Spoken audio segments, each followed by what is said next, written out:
Buenos dias, Craig, and thank you for joining us today on Business Spotlight Series.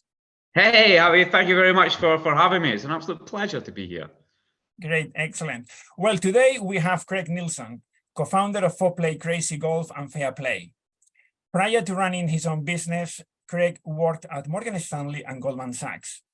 So, Craig, can you tell us a little bit more what you do and for how long you've been doing it? Yeah, sure. So, my now wife and I, we set up in the competitive socializing industry. So, 2018, this was an industry that was just forming and coming to fruition. There was a big change away from people wanting to experience just going to the pub for a night out, and now they want to group it in with things like games. So we started a Crazy Golf, Fore Crazy Golf in Glasgow back in 2018 for that. And over time, we've, and through COVID, it's adapted and changed. And now we've just launched Fair Play, replacing the Fore Crazy Golf in both Glasgow and now Edinburgh as of 6 days ago in the Edinburgh side. And what the reason we done that, there was two. One, we seen this love of people want to do other things, and both Kasia and I, we really enjoy just making people happy. And to be perfectly honest, like when you come from the industry like investment banking, Kasia also a regulator, it doesn't give people much joy when you speak to them. They don't really think that you're adding very much to their lives. So this is a full about time for us as well, where we can tell people happily this is what we do, and they don't growl at us in the party. Brilliant, excellent. Now, was it something, running your own business, was that something you always wanted to do, or how did you come up? How did you transit from corporate life to running your own business? A big change. It's a huge change, and when I'm not sure, like when it's something you always want to do, you know what it's like, where as you're early through school, you're brought up and it's like, learn this, go to university, do the job, and then when you get in the job, you get frustrated because you can't make the decisions that you want to make, and you're like, why are you doing these things? I want to do it. How about I decide these things? And then you make the jump. And you realize that there's a lot of decisions you don't really want to make anymore. Like, what type of paper do we use in the printer? Who cares? Like, why am I making these decisions? So sometimes you get a bit of both. But like, it's always something I wanted to do. Like, I really enjoy. I think like this is a bit like games. They're a bit like games with constant updates to them. So like regulations are changing, markets are changing, people's behaviors changing, and you've got all new competitors and things like that, and the macro environment changes. So it's like, I really enjoyed playing games as a kid. Being in business is like a big game, except you can't click reload the game quite as easily, and if it's game over, it's a bit harder to go again. But yeah, like I love doing it. I think it's really added to our lives. The flexibility's there, even though you might feel as if you're doing more. I love it. I love it. It's a challenge. The roller coaster of emotions is huge. So you've got to be prepared for that, and doing it with someone as well. Thank goodness for Kasia. Like, had I been doing this on my own, it would have been tough. It would have been really tough. But yeah, love it, absolutely love it. That's amazing. You put there a beautiful analogy with business is like a game with a few adjustments. It's a great analogy, and also the fact that you say to do it with somebody, to have a business partner. It's a great. How do you complement yourself and Kasia? How do you? It's so funny because like. Right, we were a couple before, and then we got married during this as well. So be very careful who you go into business with, right? So for us, it's been great. Our skills complement each other, but at the beginning, what we didn't do was we didn't split things up. We just both tried to do everything together, and that was on road for disaster doing it that way. And then that would have been disaster for the business, disaster for us as a couple. But when we split things up and went, right, let's actually, you concentrate on that, you concentrate on this. We'll talk about the big decisions in those areas together, but the generally, you look after that. That works really well. That has been helpful. And it's like, I've came from an environment, I used to manage a lot of people when in my old life. So like I brought a lot of people management skills. So that like going and working in a corporate first can be really helpful from the fact that, especially the larger ones, their training schedules tend to be absolutely fantastic. And I was the same for both Morgan Stanley and Goldman's. That their training was unbelievable, especially the people training. So from that side of things, like that all get brought across. And Kasia is the tough one. She's a tough nut in between the two of us, right? So if Kasia's coming to you for the conversation, you know it's going to be a tough conversation, right? You know, if there's the negotiation style stuff. She's just she can hold her nerve much better than that. I'm too soft, right? Like I'm like want to please everyone all the time. Yeah. So it's like we recognize when each of us should be in certain situations, and that's how we tend to work together really well. So who is in the driving seat? So I'll explain. So who is the CEO, the MD? I've got a number of clients that when they started the coaching, I asked the question, okay, who is the MD here? And the two of them put the hand up. Okay, so we had, that was funny. It's funny, that's right. So it's a good question. What tends to happen is that I'm doing a lot more of the outward facing things. So the more traditional type CEO position, like I do a lot more of that. And that's how we've kind of split it up that way. Huge decisions we both make together, but if you say like CEO, a lot of this stuff where it's going outward or talking to the groups, I'll predominantly take that. But we do switch it up every so often. We'll switch it up. We have switched some of the major positions up throughout our time. So I used to look after a lot of the operational side as well. And Kasia looked after marketing. We switched that over about 12 months ago.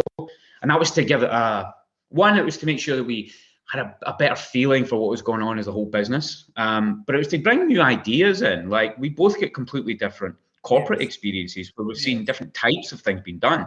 So switching this stuff up has been really good for our team. It's been really good for the business. And we'll be switching that kind of leadership role, that number one role around as well. So wonderful. It's great that you complement each other.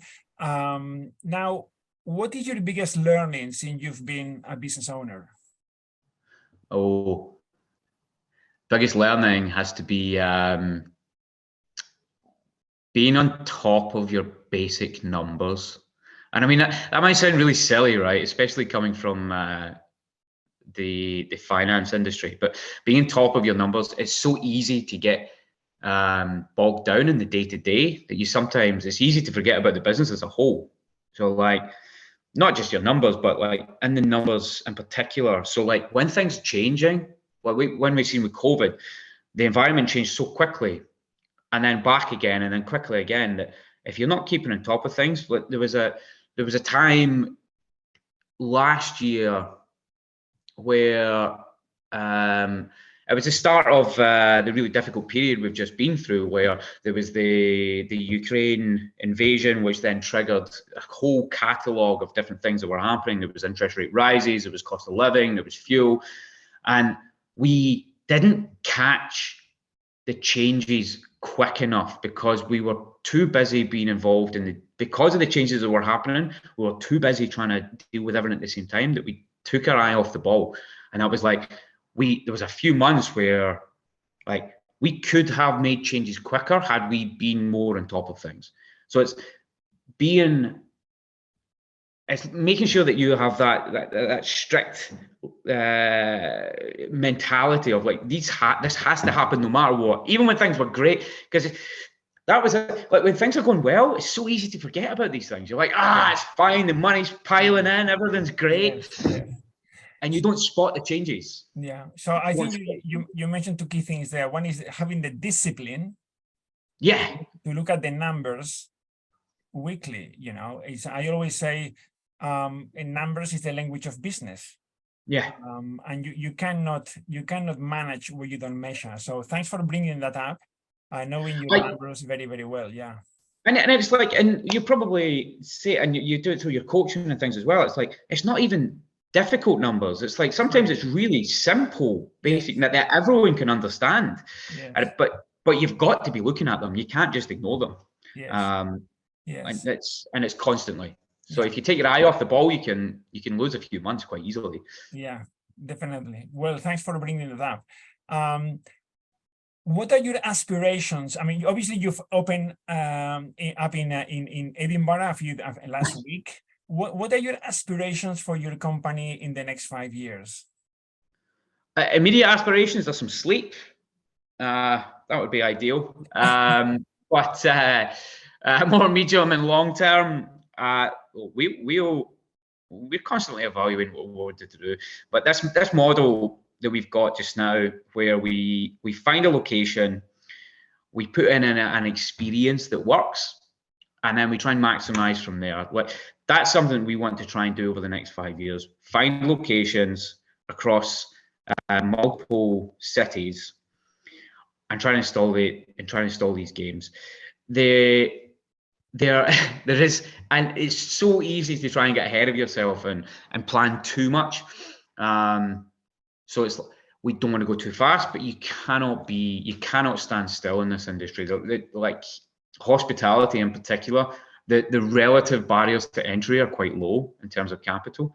It might seem like a lot, but there is some big players out there who have enough that they can come in quickly and move. And there's a lot of franchising type models out there that allow people to grow really, really quickly. And I think that was one thing that we learned from Foreplay is we tried to take this model and do it really slowly, do it all under our own steam, but it's very hard to do that in this industry. So you need to be looking to be, constantly moving forward, maximizing the idea as quickly as you can. And then as people's behaviors change, like your idea becomes, it becomes a bit stale and you need to do something else again. So yeah, who's the creative, who comes up with the ideas? Because as you say, people change, habits change, and then maybe the games you provide, the experiences you provide, they get a bit of fatigue and you need something new. So how often do you bring in new experiences, games? We try and change it as much. So for the Crazy Golf, we were trying to do like every 9 to 12 months, we would try and bring in a new one. With COVID, everything got messed up and moved around, and that was tough. For this one, I mean, we've got a list of like 20 different fairground games that we were like, we can develop this one and change it around and bring in new things. You bring in new prizes, and then eventually we can change the theme again to something that's nostalgic. Like we love this idea of nostalgia, and people get really nostalgia with booze, right? Like that's the thing. These are like, these are all the childhood things that I loved with a cocktail, and it makes people happy, and it makes me happy that people are happy. And how we come up with these things. Look, I love looking back at my own childhood to come up with things like the Crazy Golf I absolutely loved as a child. Sorry about that. I'm so excited to put things around. I loved fairgrounds as a kid, just like I'm sure so many others did as well.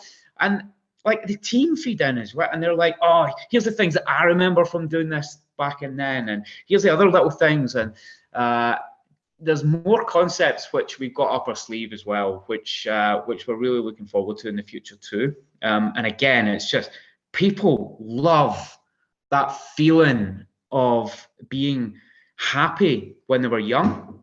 Just everyone loves the feeling of being happy, but you remember more from your past about feeling something at that point. I remember it being so great at the fairground. Couldn't tell you the games that were there. I just remember feeling that it was so wonderful, and that's what we tried to tap into. Yes. That's fantastic. And by the way, when I went to your website, I got this nostalgic feeling, So It's working. Wonderful, wonderful. Just put it on repeat. Right? Yeah. Whenever you're feeling a bit low, just the fairground, the fairplay.co.uk. Great. So are you thinking of franchising eventually, or is that part of your plans, or you want to keep it? What are your thoughts on that? That door is open, right? Okay. We're very early in this concept. We're looking at that option. That is something that we can definitely see. We're looking at the option. It's absolutely possible, plausible, and yeah, it could happen. Could happen. Brilliant. So Glasgow, Edinburgh, what next? That would be telling, wouldn't it? Well, to be honest, what happens is that you have a group of 5 initial cities that you look at and you say, here's where we could go. And then it really is the luck of the dice on, because you need to find a location that works. We've been burnt twice in Edinburgh, so we've lost months and months and months and a ton of cash as well, like trying to get new venues in Edinburgh. The one we're in just now, the location is going to be turned into a hotel at some point in the future, so it's not our permanent location. This is we missed out on Grassmarket.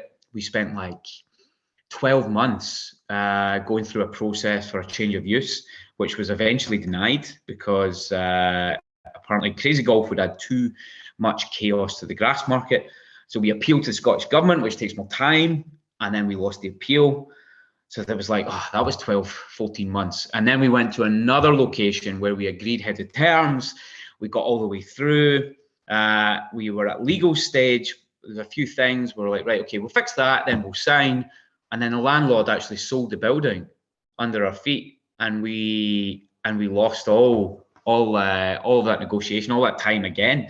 So it's like, you need that luck of finding the location. You then need to be able to get it through. So we can't say for certain this will be the city. We'll get the city that meets one of these criteria. Yeah. So you said you need a bit of luck, but you need persistence. I mean, you showed their persistence. The third attempt, you got it right. So we'll keep going. We'll keep going. And like, if anything, there's a lot of businesses that have come through COVID, and like persistence. A little bit of blinkers sometimes. You just need to ignore some things and just plow on. Yes. But consistent and persistence. Yeah. For sure. That's excellent. So, what is the biggest? Tell us what's your biggest challenge at the moment in the industry you are in? There are a lot of challenges in the hospitality industry right now.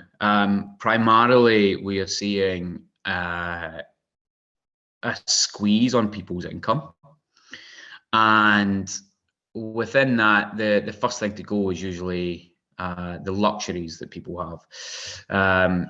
So that, and look, that's part of the business cycle. We've not really had this squeeze on the economy since probably, not this difficult since 2012, and it's getting used to that environment where you need to be quite flexible. You're chasing probably a much wider target audience than what we would have been just 2 years ago, with a lot less available to people. You're chasing after a smaller pie, essentially. So I think within the industry, there's the cost aspect as well. So even after a little bit of calm, we're starting to see consistent increases in prices. We're still in double digit at the moment, which is completely unheard of at the level of inflation that we're seeing. And then coupled with that, to try and curb inflation, we're seeing interest rate rises across the board, and a lot of like a lot of businesses like us, we took out COVID loans to help ride it out, and those COVID loans are Bank of England rate tied. So, on top of that, we're also seeing higher interest costs, and cost of debt is higher just now. So yeah, there's a big squeeze on companies, especially small and medium-sized businesses right now. Okay. What is your I forget, what would you recommend? What would you say to your 18-year-old self?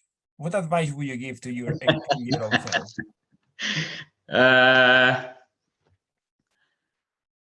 Wow, yeah, my 18-year-old self. So like the one thing when you're 18 is you're worried about falling behind. Like I dropped out of university after first year and went back again, and I always felt as if I was playing catch up. And I don't know if that's because when you're growing up, you do year to year to year to year. It's like your next progression is, primary 6 to primary 7, primary 7 to first year. Like this is the progression. You're always moving forward. And so at 18, I was doing maths at university and I dropped out. I went back in to do money banking and finance at Stirling the following year. And I already felt as if I was a year behind. But when you look back, you realize that, it's nothing. Like, it's absolutely nothing. As soon as you go into from there, you went to a work environment. Like, they didn't care if you were 21 or 22. Like, they don't care. What they do care about is, are you performing or are you not? And that's the biggest one. And when I seen someone who was coming through, he came through as a mature student, so he came and he basically went on a graduate at, in his early 30s. How that's mature, I don't know, but I'm definitely not mature yet. But he went to graduate scheme in his mid-30s, and do you know what? Like, he was much better than anyone else, and he progressed so much quicker. And it's like, it doesn't matter. It doesn't matter. You don't need to worry about taking time to get things right. Like, take your time to get things right. If that means working elsewhere or going abroad or finding what you want to do, just take your time and do it. Who was it? I think it was Jordan Peterson who said, don't compare yourself to other people, but compare yourself to who you were yesterday. And it's so right. It's so right. Like that, like always move forward mentality is what breeds success as well. And like it's easy to plateau, and it's okay to plateau for a little bit. Like, you can take your time and enjoy life. There's nothing wrong with that. Yeah. But even when you're enjoying yourself, you can still learn things. You can learn things about what makes you happy, what makes you comfortable, what gets you bored, yeah. what stops you from being bored. Yes, that's an interesting point, actually. You see, my dad, when he sold the business, he phoned me. He sold the business when he was 70. And he said to me, Javier, today is the first day in my life I don't have butterflies in my stomach. And I said, wow, why should running a business feel like that, kind of draining life out of you? And that's partly why I went into business coaching, to help. My vision is to help 1,000 business owners this decade. And running a business should give you life. And I say this because you said, you can have fun. When you're having fun, yeah, it's running a business should give you life. And often it doesn't. So, yeah. Yeah, like there are times when it's tough. You're like, oh, I wish I was in that Goldman's chair again. But then there's times when it's just wonderful, and like your people just blow you away with what they can do, and their kindness and customers as well. Like, just seeing the smiles on faces and seeing people happy, like it's amazing. And like some of the things that they write, like because we are heavily customer facing, we get the instant feedback on Google and TripAdvisor and things like that. And that the paragraphs that people write about how good a time they had, it really is wonderful. It's wonderful. Yeah. And it cuts to the bone when they've not had a good time. It really does hurt. Yes. But you've got to make sure you take the time to appreciate the ones that do enjoy it, and feel that you have actually added something. Yes, and find the root cause of those who didn't have a good experience in order to fix it if it's something that Absolutely. Like it's things that is it that we've fundamentally done something wrong with how we set it up? Is it because we've got a whole new group of team members in who maybe aren't trained to the right level? Like all those sort of things you've got to look at in depth about why we've let a customer down. I mean, that's ultimately what it is. I see people getting really like aggressive back, like, oh, I can't believe they're saying this sort of stuff. It's like, but someone's taking the time to tell you that they were unhappy. Like, they didn't need to, right? They could have just kept it to themselves, or kept it even worse, like told their friends about how their experience was nowhere near where it would need to be. But they've taken the time to tell you, like, I'm not happy. Yeah. I think it's great to have, if you have bad reviews, the positive side is that it's great feedback. If they have a bad experience and they don't tell you, that's the worst thing that can happen, because you can never improve. And it's like, it's so easy not to tell a business that they've not met the expectations. Yes. And it's sometimes so easy to get defensive when you see it as well. But it's again, it's trying to install that culture. It's like these are customers who never got what we were aiming for to do. Yes. So we need to take this seriously. Yes. I in order to learn and to change, you need to be humble. Yeah. If you cannot swallow your pride, you'll never improve, really. Yeah, and I think that's, again, it comes from, if you're someone who always wants to please, then you'll find those sets of feedback as cutting, and you'll be like, I don't want to do this again.